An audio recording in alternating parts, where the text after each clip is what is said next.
On le sait, le phénomène de l'itinérance, ça dépasse les grands centres et dans la péninsule acadienne, on tente d'en savoir davantage sur la situation. Comme ailleurs dans la péninsule acadienne, on assiste à une hausse du nombre d'itinérants. Il y a plusieurs groupes qui tentent de venir en aide à cette population très vulnérable, mais sans réel succès jusqu'à présent, il faut le dire.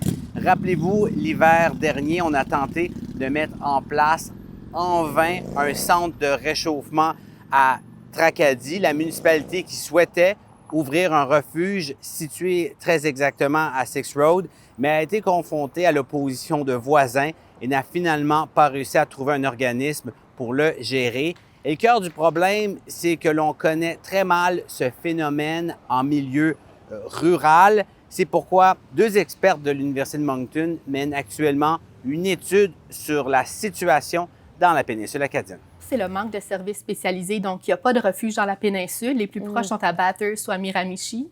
Puis ensuite, c'est vraiment des gens qui vont faire du couchsurfing, rester chez de la famille, des amis. Puis il y a aussi le côté où tout le monde se connaît en milieu rural, ce qui peut être bien, mais ce qui fait en sorte que des fois, ça peut effriter les réseaux informels des gens aussi. Les premiers résultats de cette étude sur l'itinérance dans la péninsule acadienne devraient être rendus publics d'ici la fin de l'année. Il y a d'autres communautés qui pourraient s'en inspirer. On surveillera s'il y a des solutions qui sont proposées par ces experts pour venir en aide à ces personnes. Voilà, c'était votre vidéo journal. Pour d'autres nouvelles, consultez l'application Info de Radio-Canada. Ciao!